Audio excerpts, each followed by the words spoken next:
Caríssimos e caríssimas alunas e alunos, mais uma vez nós nos encontramos na aula de Filosofia da Religião e hoje teremos o privilégio de trabalharmos e pensarmos e refletirmos mais do que nunca um dos temas que é o mais inquietante, o mais desafiador na filosofia da religião.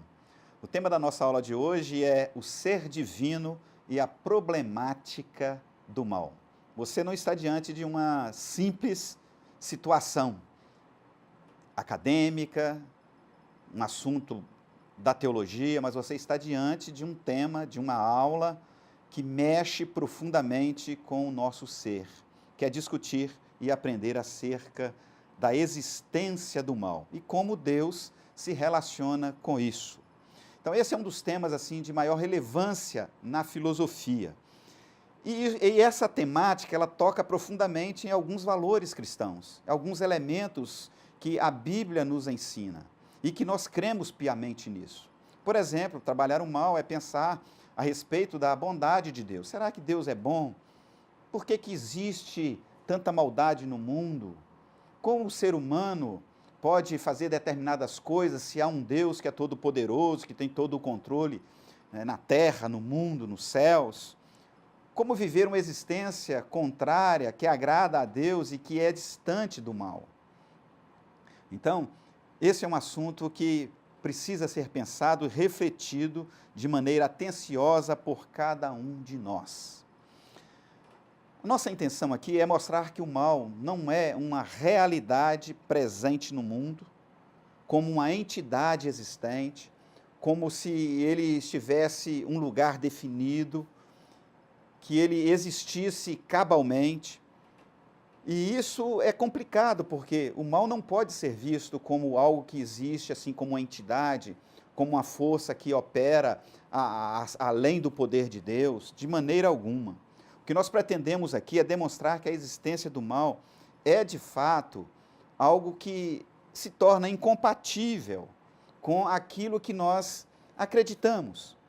Mas também, de uma outra forma, nós não podemos reforçar a ideia aqui de que o mal é incompatível, que a existência do mal, melhor dizendo, seria incompatível com a existência de Deus. Ou mesmo que houvesse uma compatibilidade entre Deus e o mal. Não é nada disso.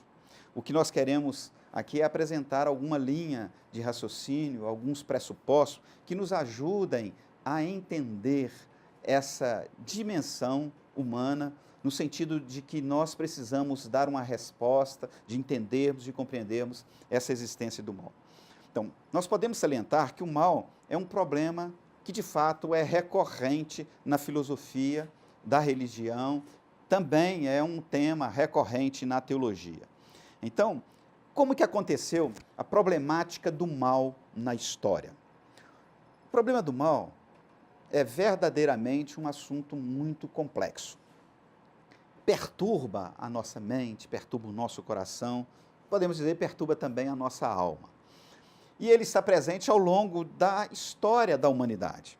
A manifestação do mal, de acordo com a narrativa de Gênesis, tem início lá no Jardim do Éden.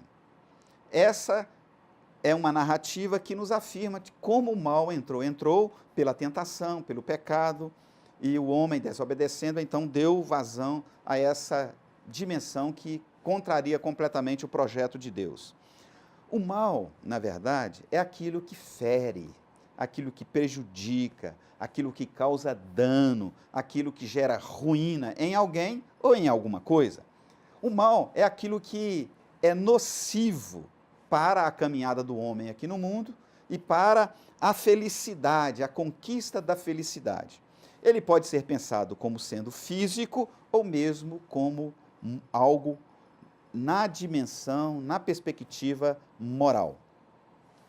Então, por causa dessa relação intrínseca entre o problema do mal e o ser divino, é que a existência, ou a presença, ou a manifestação do mal vem se constituindo como os problemas mais angustiantes, mais preocupantes e mais complexos da nossa vida aqui no mundo. Mas nós precisamos também pensar no mal a partir de perspectivas um pouco diferenciadas. Então, a grande verdade é que no século XXI, a humanidade ainda está discutindo, está refletindo, está debatendo a respeito da existência de Deus. E, num paralelo, obviamente, a ideia de um Deus benevolente, um Deus bondoso, um Deus caridoso, mas também a manifestação do mal aqui no mundo. Então, nessa caminhada de reflexão acerca desses assuntos, o debate acontece tomando duas coisas, dois pressupostos, dois elementos como sendo assim essenciais. O primeiro deles, que diz respeito à ideia do mal como sendo alguma coisa natural. O segundo é a ideia do mal como sendo algo natural. De onde vem o mal natural? Como que ele acontece? O mal natural vem da natureza, isto é, tudo aquilo que acontece na natureza, tempestade, terremotos, enchentes, outras coisas mais. É isso que faz o ser humano sofrer? É isso que causa sofrimento material e até espiritual? A ideia é de que o mal, ele tem esse pressuposto dessa ação maléfica na natureza. Mas tem a perspectiva do mal moral também. O mal moral, diferentemente do mal natural, ele é causado, ele é originado pelo próprio ser em si mesmo. Mas não somente em si mesmo. O mal moral também diz respeito àquelas ações que nós praticamos e que te atinge profundamente o outro, o nosso próximo. O mal moral, então, pode ser pensado como alguma coisa relativa à nossa conduta, ao nosso modo de agir aqui no mundo. Então, o mal moral, ele é causado pelo homem ao outro ser humano. É causado ao homem pelo outro ser humano. O mal moral, então, é qualquer desvio relativo à nossa conduta, na nossa relação com o outro. Nesse sentido, para que nós compreendamos adequadamente a existência de Deus na sua relação com o mal, essa problemática nos faz pensar a partir de Agostinho, de Tomás de Aquino. Como que Agostinho viu o mal? O mal para Agostinho foi pensado como um elemento que sinaliza para a ausência de bem. Claro que Agostinho transitou na sua vida religiosa, filosófica, pelo maniqueísmo, e isso vem interferir na sua reflexão sobre o mal.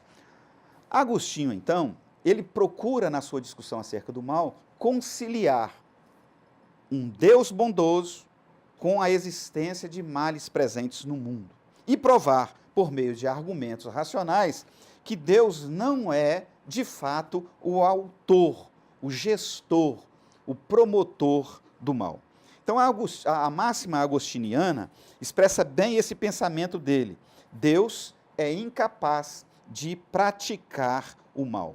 Então, nessa perspectiva, nós podemos afirmar, à luz de Agostinho, que o mal não tem origem no ser divino. O homem, nesse caso, é o único responsável pelo mal e pela sua existência aqui no mundo. Há também um outro pensador, que merece um destaque aqui especial, que, de uma certa maneira, é um pensador que trabalha uma filosofia, a sua filosofia, diferentemente de Agostinho. Esse pensador é Tomás de Aquino. Tomás de Aquino, de uma certa maneira, ele vai na mesma direção que Agostinho, porém, ele pensa o mal, ele pensa a existência de Deus numa perspectiva diferenciada, ou seja, ele trabalha esses conceitos, essas ideias, diferente de Agostinho. O que Tomás de Aquino fala? Ele pensa, ele afirma a ideia de um mundo que é perfeito. E ao se pensar no mundo que é perfeito, ele exclui, então, essa ideia de mal. Então, na análise de mal que Tomás de Aquino faz, ele coloca o mal como sendo o oposto ao bem. Então, nesse sentido, o doutor angélico, como é conhecido, Tomás de Aquino, ele, diferenciando-se de Agostinho, ele fala que há uma correspondência entre o ser bondoso, no caso, o ser máximo de bondade é Deus, e esse ser bondoso tem uma correspondência com o bem. Nesse caso, esse ser que tem correspondência com o bem, tal qual como afirmar Agostinho, não pode ser também o originador, o causador do mal. Nessa perspectiva, o mal, para Tomás de Aquino, está muito relacionado àquilo que nós vivenciamos aqui no mundo. As nossas ações definem a existência do mal. Então, que você possa ter aproveitado e aprendido esses dois elementos agostinianos e tomistas, para ter um pensamento correto acerca de um Deus que é bondoso e da existência do mal aqui no mundo. Bom trabalho para você.